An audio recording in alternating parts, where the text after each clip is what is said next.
Straight ahead on 12 News, a green solution to what Plymouth homeowners call a green problem. Then, why you would want these Maple Grove residents as your neighbor, what they did that caught the city's attention.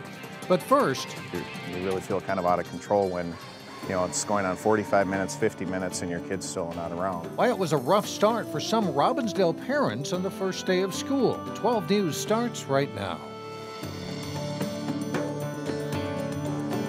The first day of school didn't exactly go as planned in the Robbinsdale School District. Several parents say the buses were extremely late picking up and dropping off their children. Renee Bonneau joins us with more on the story. Renee? Alex and Mike, parents say they expected minor issues. After all, this is the first school year in which the district is working with the private bus company First Student instead of using its own drivers. But some parents tell us it took nearly an hour for their child to get home, and that's not all they were concerned about.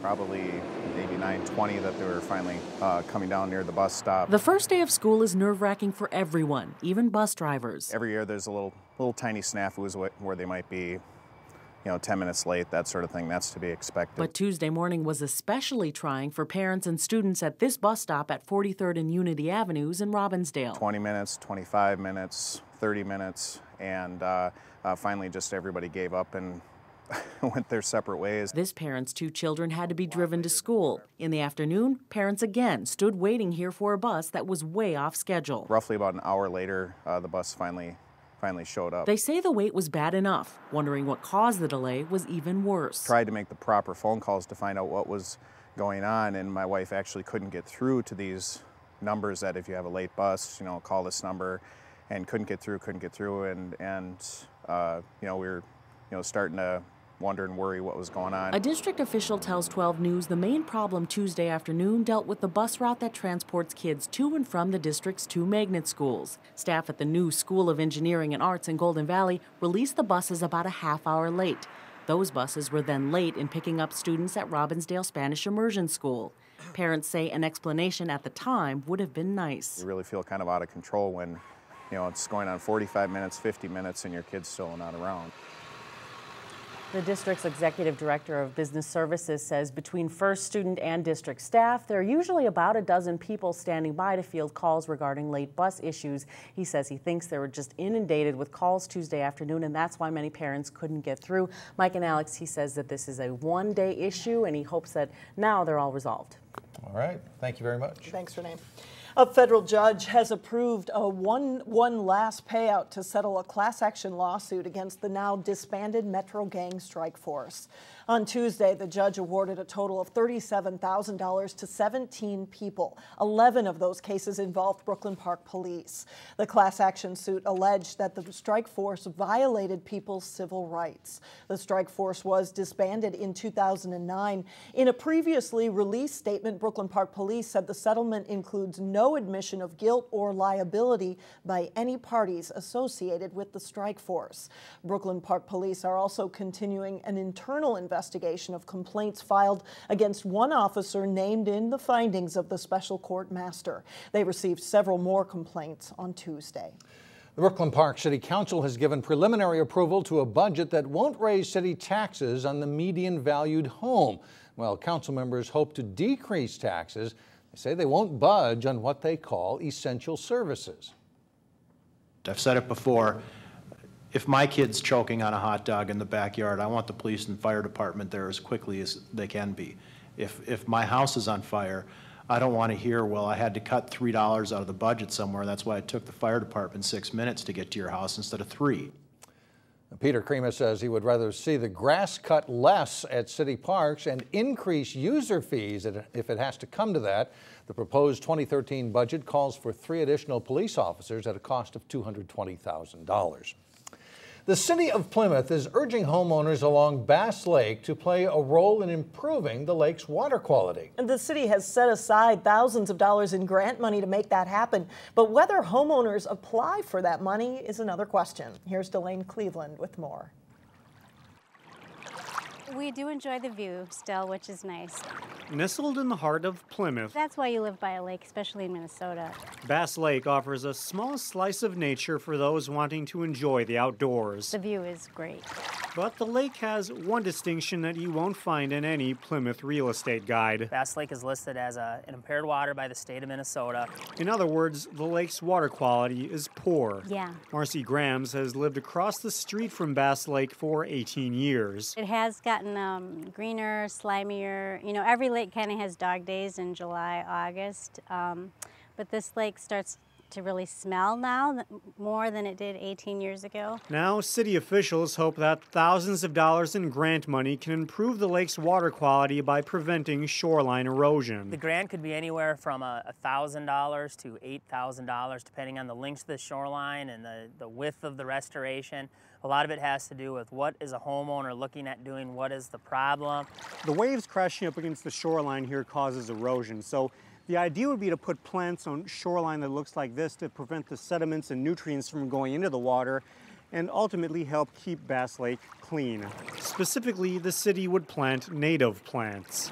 Experts say they do a better job of holding the shoreline in place, and they're adapted to the Minnesota climate. We really look forward to the native plants, but we do work with homeowners on things like colors and bloom times and position of plants to help these restorations fit into their landscape. He says every homeowner with Bass Lake shoreline is eligible for the grant, but the program is entirely voluntary. The weeds. Grams isn't one of those eligible homeowners, but she hopes some of the people who are will get on board. Well, it'd be great if they could do something without raising the taxes. But yes, I think any kind of help right now would really help the lake. In Plymouth, Delane Cleveland, 12 News. Plymouth officials say they've done about 36 shoreline restoration on other lakes within the city. Anyone on Bass Lake who's interested should contact the city. Work would begin sometime in the spring. Well, first it was the Republicans. This week it's the Democrats' turn as all eyes are on the Democratic National Convention in Charlotte. I have seen firsthand that being president doesn't change who you are. No, it reveals who you are. A Minnesota delegation heard the First Lady's address on Tuesday night. The delegation includes former Osseo Mayor John Hall. He says the local group was able to show some home team pride when Minneapolis Mayor R.T. Ryback took the stage. But Hall says it was the First Lady's night. November morning, 4.5 years ago. Held in bay with just every word she said was just right there. You just were on the edge of your seat listening to her. And I believe that she spoke so softly that everyone had to really pay attention to what she was saying. And I believe she got her message across. And the president will accept his party's nomination on Thursday. In Golden Valley, there will soon be a new place to hoop it up. The City Council has approved a permit to allow the Minnesota School of Basketball to open in this warehouse space just north of Highway 55 and Boone Avenue. The former head basketball coach at Augsburg College runs the school, which currently has locations in Apple Valley and in Plymouth. He plans to close the Plymouth location and open in Golden Valley in November. The school teaches basketball skills for kids from 7 years old up through college age. Coming up, it is perhaps the most important number that you will ever learn. What it is next in Money Savers. And then later in sports, Park Center's boys soccer team shoots for another win and a strong start to their season. But first, it's a look at your AccuWeather forecast.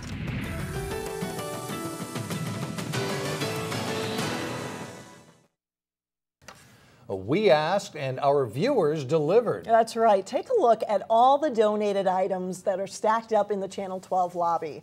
Local food shelves near and cross stopped by on Wednesday to pick up the donations.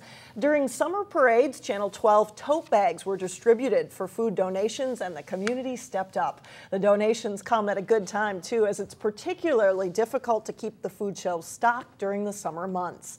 At Near Food Shelf alone, they serve more than 400 families, and there are dozens of other families waiting each month for help. That's what we're talking about. Every week it's more new people, and we have to serve them. They need the help. Near Food Shelf is especially in need of higher priced food items like cereal, vegetable oil, and peanut butter.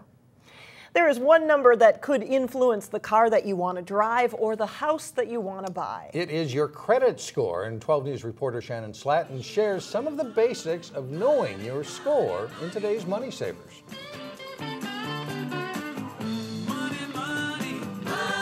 Your credit score score is a number that can influence your life in more ways than one. We have Vicki Erickson from Top Line Federal Credit Union here with us today to talk a little bit about a credit score. Vicki, let's start with what it is. Your credit score is a numerical value that measures risks that lenders use. Your score ranges from 300 to 850. And where can you get it? There's a few different places that you can get it, but the most reliable place is myfico.com.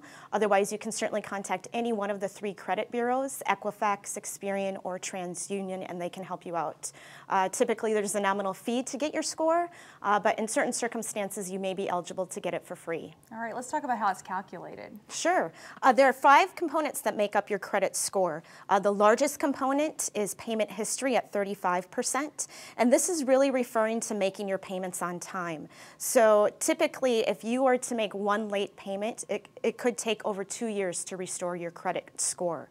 The second major component is amounts owed, which is also referred to as capacity, and that makes up 30% of your score. And typically, this is kind of a misconception, but we tell people not to close out their credit cards because when they do that, that's lowering their capacity. All right, so people can learn all about this and the other components as well in a special seminar that you guys have coming up next week. Will you tell us about that? Sure. Top Line is hosting a seminar next Tuesday, September 11th at 6 o'clock at our Maple Grove location. It's free and open to the general public. If anybody wants further information or would like to register, they can stop by any one of our branch locations, call us, or visit our website. All right. Thank you very much, Vicki Erickson from Top Line Federal Credit Union, for that information. And we have more information on the free seminar next week on our website. Go there at 12.tv. All right, thanks, Shannon. Coming up, 7 Maple Grove residents who you would definitely want as your neighbors. But first, in sports, it's opening night of conference play for Northwest Suburban volleyball teams.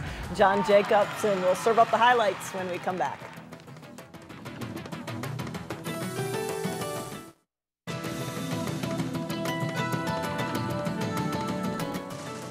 Well, we told you about a local gold medal winner at the Paralympic Games in London. That was yesterday. Now we have the pictures to back it up. Justin Zook of Plymouth set a world record in the 100-meter backstroke at the Paralympic Games, and he is happy about that. He had a time of 1 minute and 1/100th of a second. Zook edged out a Brazilian swimmer by 1/10 of a second to win that gold medal. So from swimming to soccer and a local club that's really doing quite well so far. Off to a great start. New coach this year, new season, and everything looking very good. So far, so good for the Park Center boys soccer team this season. The Pirates came into their match with Armstrong with 3 wins and a tie in their first 4 games. Park Center at home in this one to take on the Falcons. And the Pirates get on the board first. Elaine Najipwo with the shot there for Armstrong keeper Bryant Bakke making the save. At the other end, the pass ahead to Andy Martinez. His shot knocked away by Falcons keeper Michael Elder. PZ strikes 16 seconds into the second half. Fancy footwork by Francis Coromo, and then he shoots and scores. The Pirates are up 2-0. Bakke later comes up with the big save on the penalty kick. Park Center stays unbeaten. They beat Armstrong 2-1. Mainly, we have a philosophy, the way we play by, and what we play, we try to keep the ball more and try to possess, try to wear down our opponents even more. So that's been our key. In the girls' game between the Falcons and Pirates, Tess Landner with the corner kick for Park Center. Taylor Anderson heads it in. 1-0 Pirates less than 2 minutes into the match. The Falcons draw even in the second half. Emily Jacobson with the give and go. She buries the low shot, and it's tied 1-1. We go to overtime. Joe Rosby with a chance to win it for Park Center, but Heather Kaluzniak makes the save. This game ends in a 1-1 draw. Besides being the first day of school, Tuesday was opening night of conference play for most of the Northwest Suburban Conference volleyball teams. Armstrong playing host to Osseo.